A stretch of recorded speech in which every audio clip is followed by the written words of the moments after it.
All right, guys, welcome to Bankroll Blitz. Yesterday, we had preseason football, so that means the NFL is officially back. And it's only right that I welcome in Bobby to talk some NFL futures. How are you doing today, Bobby? I'm good, man. I bet the Hall of Fame game last night. I had the Raiders money line and I went under 30 and a half. It was a parlay. It was like plus 232 on Okay. DraftKings. And the under was looking good till about 4.5 minutes left in the game. There was that garbage touchdown. But it just Yeah. felt awesome to bet football again. I was thoroughly engaged till 11 o'clock at night on a football game. I loved it. I miss it. Yeah, man. What's funny is I'm in this little Discord and someone goes over 30.1, over 30 and a half. And I was like, honestly, I spaced. I was like, what is he talking about? Like, I'm over here loading up on futures, like, just sending out TikToks. I'm just like, I have no idea. What is he talking about? So I was like, dude, what are you talking about? He goes, Hall of Fame game. I go, oh my God, we're betting on the Hall of Fame game. So I actually didn't put any bets in because I was like, I wanted to take the over just because the whole squad was riding over. And I was like, this feels like an under game. So I was so torn. I was just like, whatever. And then it got rain delayed and all this nonsense happening. I ended up going out. I was like, I'm glad that I missed out on the crap show because I probably would have ended up taking under and been super pissed. But yeah, dude, we're back. So it's crazy. It was no, and it was an okay game to watch. The stats behind it were the Hall of Fame game has been averaging 28 and a half points per game over the Yeah. last four contests, and it was 29 and a half over the last 10. So I'm Yeah. like 30 and a half, I'm going under, and it looked good for most of the game, but yeah, some of these guys can't tackle yet. It was just fun to watch. It was just fun to watch football. I can at least say I got half the parlay right, but Hey, that's good. Well, let's go ahead and let's go roll this in. We'll start with MVP. Okay, so I'm going to lay this out for you. 14 of the last 15 MVPs have been quarterback. Go ahead and give me your favorite and then your long shot. Of course. So there's a recipe. I've had this recipe in my head for about 2-3 years now to what an NFL MVP is. The recipe is, as you pointed out, you have to be a quarterback. You have to be on a top two team in your conference. And then a little bit less important, you have to have a good storyline. So the person who jumps out to me the most as my favorite, it's Russell Wilson at 14-1. Obviously, the media hype train going into the season is surrounding Russ going to Denver. He actually has a lot of weapons on this team. Judy, Cortland Sutton, Ken Hamler, awesome running back duo in Javonte Williams and Melvin Gordon. Defensively, I think that's what really sets this bet apart. Is this is going to be a good team, even in a tough division? They should be a very, very good team and make it easier on Russ throughout the season. They're going to start talking about how he's never gotten an MVP vote before. You'll hear that very commonly. Very similar to what happened last year with Matt Stafford. First 2 months of the season, they're talking about him being an MVP candidate. The Rams were a Super Bowl contender. He slipped up in November. I think he started throwing a lot of interceptions. The Rams went like 1-3 during this stretch. He fell out of favor, but that's what you're looking for. You're looking for a storyline, a quarterback, and a team that can be top two in the conference. So Russ at 14-1 is going to be my favorite. Okay. Wait, before you give your long shot, I want to go with my favorite because I was like wondering if you were going to back any chalk. I'm going pretty chalky, and I'm going with Patrick Mahomes at plus 800. And you said one of the things that I really love is the storyline. All the experts can talk about is how Mahomes has done with or without Tyreek Hill. That narrative starts already. When we think about Mahomes is very fortunate this season. He plays a schedule where he'll be able to toss the rock on almost everybody, ranked the easiest schedule in the NFL. Also, I think we see a big resurgence from Juju Smith-Schuster. It's going to be a different kind of football that they play, but they still have Sky Moore who can take the lid off plays. So it's very similar, but they're going to say, if Patrick Mahomes put up crazy numbers, they're going to say he did it with less. And that's kind of like what the recipe for Aaron Rodgers. Like, I mean, look at the stats Aaron Rodgers had. They weren't like all that great. He was number one in QBR, number one in interceptions thrown. That's where he hung his hat. Mm-hmm. But he did it with just Devontae Adams, and that's why I'm backing Patrick Mahomes at plus 800. No, and you nailed it. The narrative is already going in there. Can he elevate the people around him, which is really what an MVP should be? And now he's finally getting that opportunity with Tyreek Hill gone. So no, I can't blame you on the chalk, man. Who's your long shot? I actually love my long shot more than I love my favorite, Matt Ryan at 40-1. Now, I think the Colts can be a surprise team in the AFC. I think they can win their division. So automatically you're in the top four in the AFC. Now, he takes over for Carson Wentz, who if you remember last year, they lose week 18 to Jacksonville. They couldn't even make the playoffs. So Yeah. it's already built in if he takes them a step above. And they have decent weapons. I mean, Michael Pittman, Mo Alley Cox, the best running back in the league. The defense isn't that bad. I think we could see somewhat of a resurgence of Matt Ryan. If we can get 43 to 4,500 yards over 17 games and, 35 touchdowns and maybe 7 or 8 interceptions, and they're a 1 or 2 seed, Matt Ryan's already got one MVP. At 40 to 1, I think this is insane value, considering how good the Colts can be this year. So I'm going with Matt Ryan as my dark horse. And I think these odds drop significantly because I saw him earlier in the offseason at like 50 and 60 to 1. Now it's down around 40, and I still love it. So I'm rolling with Ryan as my dark horse. I got another dark horse for you, and we talked about it a little bit. Kirk Cousins. I've started the media circus plus 5,000. Listen, adding Kevin O'Connell is the biggest news. We know that. Everyone wants to talk about if Kirk Cousins makes it, if they win the division, he has good stats. They're going to talk about Juju.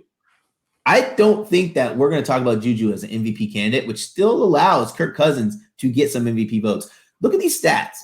Kirk Cousins threw for 4,221 yards, 33 touchdowns, 7 interceptions, 52.3 QBR. Aaron Rodgers, 4,111 yards, 4 interceptions, and 6.91 QBR. We know he won it based on not having help. So that hurts Cousins a little bit. But we'd imagine bringing in Kevin O'Connell and not having such a ball control offense where they run more often than they pass.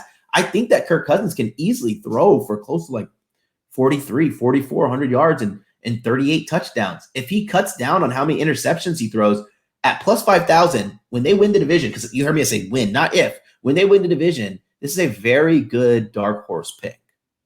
Something tells me we're going to be talking about this Viking teams a little bit later in the podcast, but I do love them as every year there's the surprise team in each conference. I completely agree with you what Kevin O'Connell could mean to this offense. The weapons have been there. They've been there with, for the last few years. Can he take them to another level? At 50 to 1 for a team that could plant themselves as a top 4 seed, especially if they win their division. It's too much value to ignore. Absolutely. I'm going to roll straight into Defensive Player of the Year. My my favorite, Micah Parsons, plus 1,000. Mike Parsons racked up 13 sacks last season. We're talking about a rookie with 13 sacks who's a hybrid player because he's playing on the edge and also playing linebacker. I think that he gets bigger, stronger, faster this year, and everyone talks about how he's carrying those leadership qualities that he had last season into being a leader this year. And I think that plays out very well for them. And I'm kind of afraid that this Dallas team is going to have to win a lot of games with their defense. Yeah. No, he could be. I mean, he could be a freak. He could be the new defensive face of the NFL as Aaron Donald kind of is towards the back end of his prime. And I can't blame him. What were the odds on that, man? Plus 1,000. 10 to 1. It's not bad at all. In a similar range on my favorite, I'm rolling with Nick Bosa, 49ers DN, nice. 15 to 1. So the guy has 9 sacks as a rookie, wins Defensive Rookie of the Year, tears his ACL in 2020. Last year, still kind of, a year removed from the injury, has 15 and a half sacks. So now he's 2 years removed from the torn ACL. This is his first full off season of just playing football in the NFL. No rehab. Obviously, your coaches are going to praise you, but Shanahan has been talking about him all camp. But this is the first time healthy. If he can get to 20 sacks, and I actually think this Niners defense is what's going to be important to their success, especially with Trey Lance, a rookie. I'm going to call him a rookie quarterback for them, essentially. If this Niners defense is going to carry them to 9 to 10 wins, I think it's going to be behind Nick Bosa. So 15 to 1 on my favorite for Defensive Player of the Year is Nick Bosa. I like that. Rolling into my long shot, I'm going Trayvon Walker out of Georgia, 100 to 1. Trayvon Walker has never really had the role where he was the guy coming off the edge very hard, but he still racked up 9.5 sacks in college. He really was a full-time starter last year. And I think this bet has a lot to do with recency bias. Having watching him yesterday, he looked really good. He looked legitimate. And it's crazy is it's not too far-fetched that player can win Defensive Player of the Year who's a rookie. I look at his Defensive Rookie of the Year stats, and they're 10 to 1. So why not put a little sprinkle on 100 to 1 on Trayvon Walker? No, I don't. I mean, we've seen people come close. Obviously, Micah Parsons was in the discussion last year as a Yep. rookie, so it's gaining steam. At least that notion. My dark horse is not 100-1, but I'll cut it in half, and I'm at Bradley Chubb 50-1. Guys, he's been forgotten about. Former top 5 pick, plagued with injuries his entire career. The raw talent is there. He's going to be on a team that's going to be discussed about all year, especially because of Russ. But that defense is what can make this team a legitimate Super Bowl contender. So Chubb is a rookie. He had 12 sacks. Yes, that was opposite Von Miller. And he finished 3rd in the league for Defensive Rookie of the Year. He was behind Darius Leonard and Derwin James. So good company there in 2018. Reports out of camp, he's unblockable. And he's finally healthy, which is very, very important. Again, that number 20 is important, at least for a Defensive Player of the Year. Can he get to 20 sacks? I think he can. Can they be a top 3 defense? I think they can. So if you are the dominant player on a dominant defense, and I'm getting 50-1, I'm throwing $25 on Bradley Chubb for Defensive Player of the Year. That's a fun one. That's going to be a good defense. Typically when you think Defensive Player of the Year, they always come from a pretty good defense. I think last year was the last time we've seen a Defensive Player of the Year not come from like a really elite defense. Let's talk about the fun one. Offensive Player of the Year. And don't hate me, but I'm going mega chalk here. I'm going Jonathan Taylor, 10-1. Listen, the Colts are going to be better this year. Their offensive line is going to be better this year. Then they're going to have Matt Ryan, and they have an easy schedule. Jonathan Taylor had 1,800 yards, 18 touchdowns last season. I think that he has an opportunity to legitimately hit the 2,000-yard mark. If he does 2,000 yards, 20 touchdowns, there's no way you take this away from him when he's having Adrian Peterson-like stats. I think the only thing that we'd be afraid of is they blow teams out, and they don't need them. But I don't think they're going to be that good. I think they will win their division. I think they will be good, and I think they'll have a lead in a lot of games. So at 10-1, like I can't not take it. Yeah, and he's still young enough. He's going to have the legs where they're going to keep giving him the ball. Yes, Matt Ryan is going to make defenses respect him a lot more, I think, than Carson Wentz. So 10-1 is fair value. It's funny. This award, a wide receiver has won it 2 of the last 3 years. So Cooper Kupp and Mike Thomas. I'm going back to the running backs. There's going to be a theme for my plays in this award, and it's running backs. I started looking game by game. I like Nick Chubb at 20-1. So hear me out. His first 5 games, and a lot of these awards are it's how well do you start out. His first 5 games at Carolina, against the Jets, against the Browns, at Atlanta, and against the Chargers. 4 of those teams were bottom 6 rush defenses in the NFL last year. So he's getting an awesome start in a time where we're going to assume Deshaun Watson at minimum is not going to play the first 6 games. We know that. Yeah. I would say they're going to pound the ball, try to play good defense, try to play within themselves. And if he starts putting up historic numbers early on, I'm talking 2-3 touchdown performances, 150 yards a clip, that's what's going to start building momentum for this award. So it's 20-1 on Nick Chubb. I know Kareem Hunt is there, but this offense, I think we could see a Jonathan Taylor-like season out of Nick Chubb, especially with the way he can start. Yeah, I like that. I was thinking about running backs who could win this award and what I was looking for. I was looking for volume. I was looking guys with legitimate running back metrics, juke rate, true yards per carry, true yards created, breakaway ability. And these are the 2 running backs that come to mind when you think about who's going to get the volume, who has all of those very important elements of being a quality running back. So it's exciting to see that you're on him because I considered him. I'm just going to ride Jonathan Taylor a little bit more. For my long shot, I already said his name once. Juju Smith-Schuster, 100-1. Listen, Juju Smith-Schuster, I try so hard not to just get wrapped up into camp talk, but all I can read, and it sucks because I'm hearing and reading stuff from both sides, from Steelers, from Chiefs. All I can hear is he's shining at camp. He's setting stuff apart. I think he's fully capable of having a Cooper Kupp type year because you think about the players who are in that offense. You got Sky Moore, you got Mecole Hardman. Like outside of Travis Kelce, who else is going to get the load? It's not that these guys can't. They lost Byron Pringle, who ended up being a guy who they really relied on recently. It's not that he can't, that these guys can't. It's just why not trust a vet? A vet who's really stepping up. And I think that Patrick Mahomes will really start to lean on Juju. We need a more mature Juju, and it's going to be good to see Juju back in that role where he's not the focal point of the offense. And he didn't handle it well in Pittsburgh. You have outvalued me again. You said that was 100-1?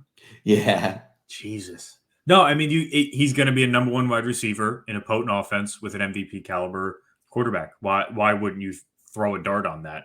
Yeah. Why can't he have 1,400 yards and 15 touchdowns? There's no reason that the opportunity won't be there. So at 100-1, it's definitely some great value. I stay with running backs on this for my dark horse. He's in a contract year. He's probably one of the most talented running backs in the league. He just hasn't really put it together. Saquon Barkley, 75-1 for Offensive Player of the Year. He can put up, and similar to what I said about Chubb and what we saw last year with Jonathan Taylor, he could put up an all-time great season for a running back. He has that talent in him. There have only been 3 players in NFL history that have 1,000 yards rushing and 1,000 yards receiving. It's Roger Craig, it's Marshall Faulk, and it's Christian McCaffrey.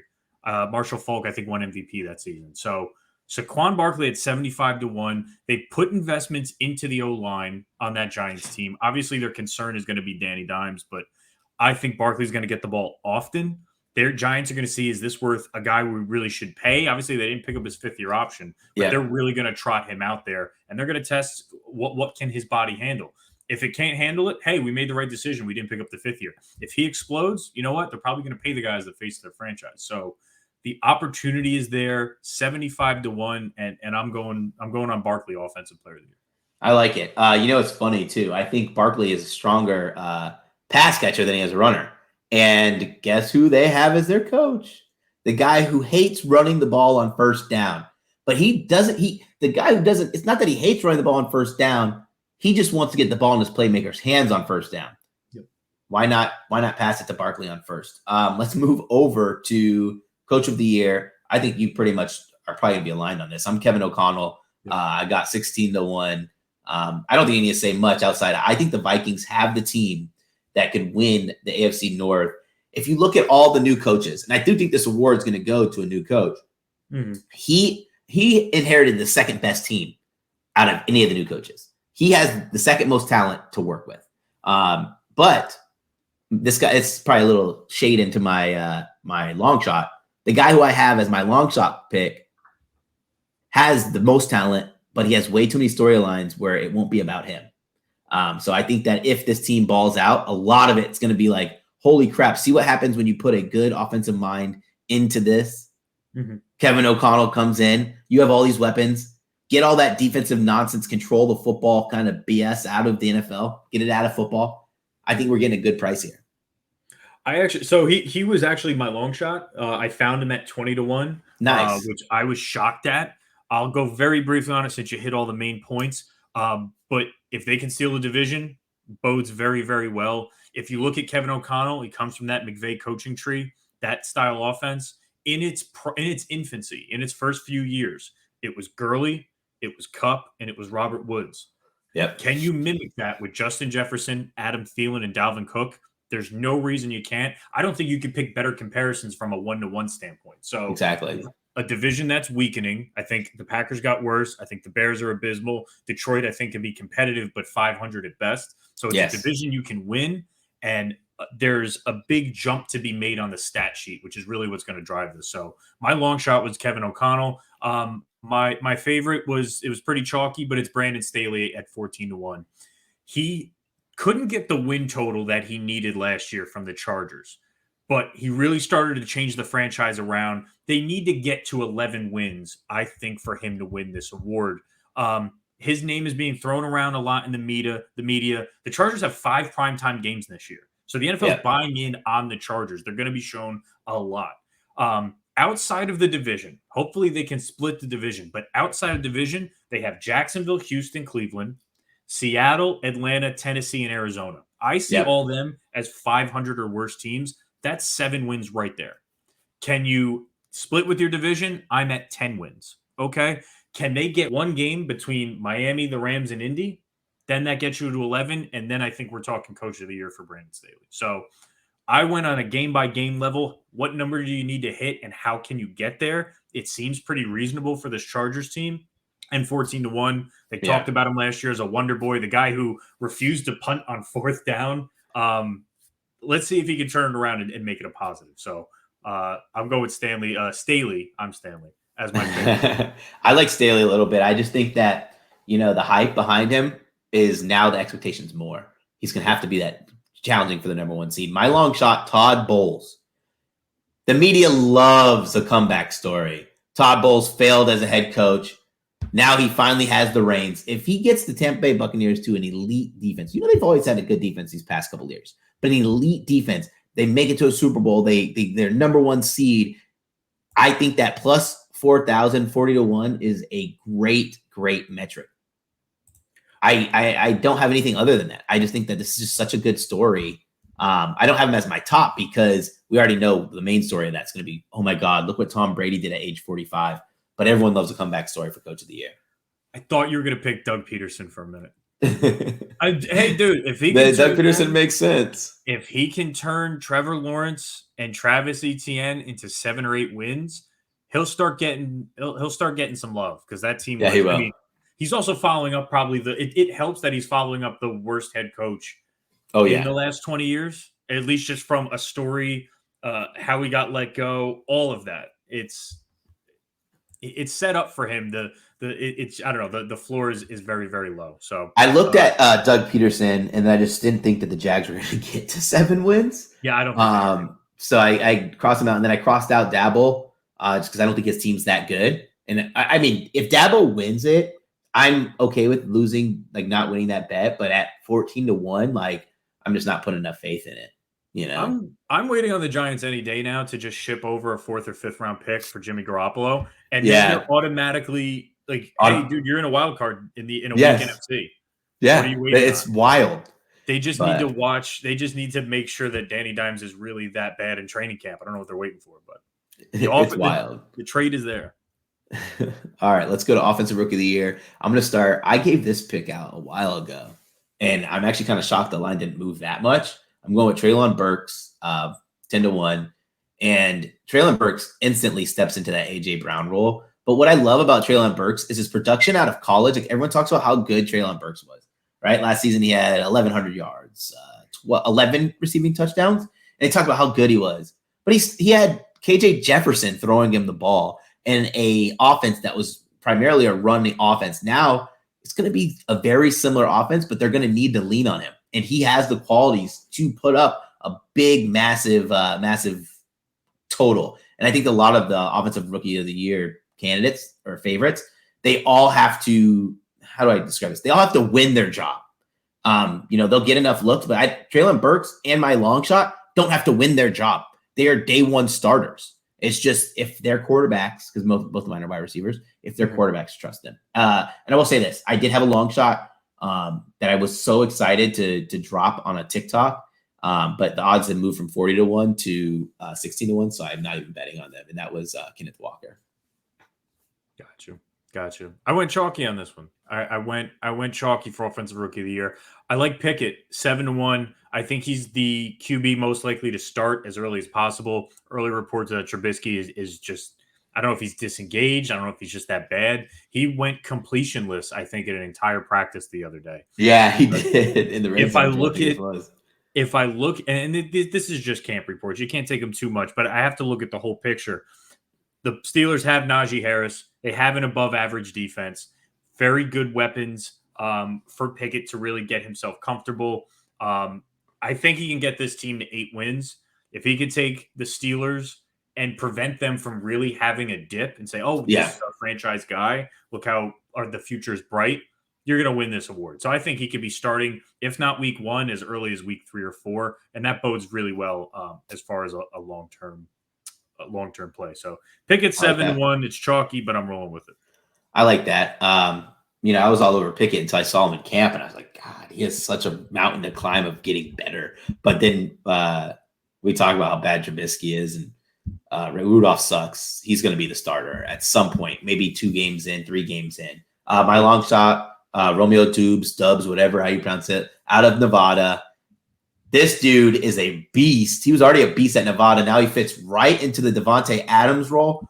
What better praise to get than the defending MVP champion saying you are a quality wide receiver? All that tells me is he's going to trust the crap out of him. So every single game, he's going to get looks. He's going to get targets. It's not super long shot at 26-1, but it's a long shot enough for me to say I'm not taking chalk and I'm backing him. 6'2", 200 pounds. He even looks like a quality fit for this offense. Yep. Very, very close in odds, but it's another quarterback for me. Desmond Ridder at 25-1. It really speaks more to Mariota's durability than I think Ridder winning job out of camp. Mariota's going to start the season. He is familiar with Arthur Smith's system. The Falcons' schedule really isn't doing them any favors. Yeah. In the first 4 weeks, Saints, Rams, Bucks, 49ers, Bengals. You're 2-5. If you're 2-5 through 7 games, I'm going to trot Ridder out there. So, and that's saying if Mariota doesn't get an injury at any point. He's been riddled with injuries throughout his entire career. So I think, again, another quarterback can have a big impact on the game. I kind of like his weapons. I like Drake London. I love Kyle Pitts. So if I'm a rookie quarterback, I have a wide receiver and a tight end I feel a little bit comfortable with, and expectations are low, especially if you come in, they're 2-5. If they finish the season somewhat above 500, I think Ridder can get a nod here. So Ridder is my dark horse. I think somewhere around here, I wrote the reason I don't like London is because do I trust Mariota? And I think you said it perfectly that this is a real possibility that Mariota loses his job. That makes me like your pick a lot. And I wish I would have put 2 and 2 together with my notes. But now I don't mind putting a little bit of fun money on Desmond Ridder. Yeah. Let's go into defensive rookie of the year. I only have one player. I do not have a long shot, and it's the same reason, the same guy that I had to win defensive player of the year as my long shot. Trayvon Walker plus 1,000, 10-1, Georgia product. This guy's an absolute stud, and I think that it's going to be fun to watch him play on the line and on a defense that already has quality players that are going to get doubled. So now he's getting one-on-ones.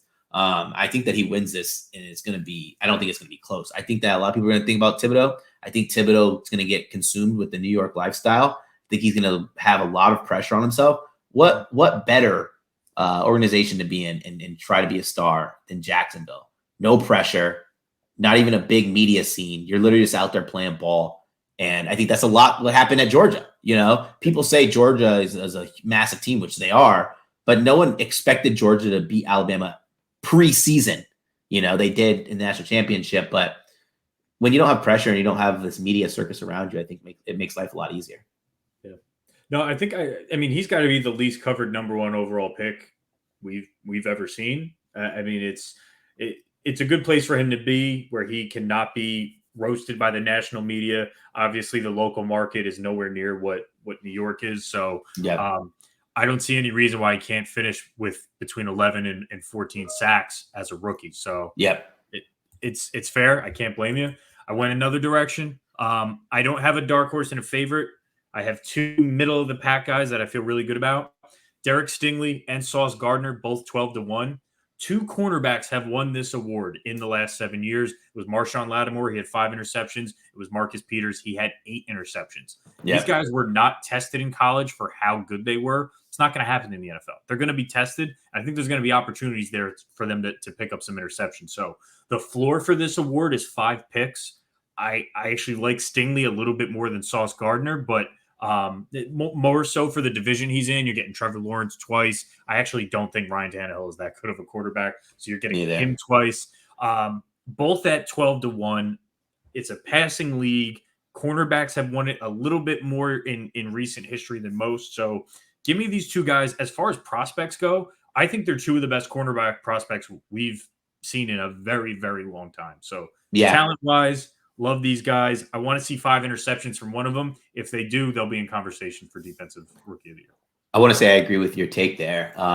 Both of these guys are going to be electric. I think is going to happen is both are going to play very well. Wonder if they're going to be splitting votes or have the DB contingency be like we got to back these guys. But yo, man, these were good picks. This was a fun podcast. I want to invite everyone who's watching on YouTube. Make sure you press the like and subscribe button. If you're listening on iTunes, Stitcher, Google Play, or whatever you're listening on, be sure to rate and subscribe.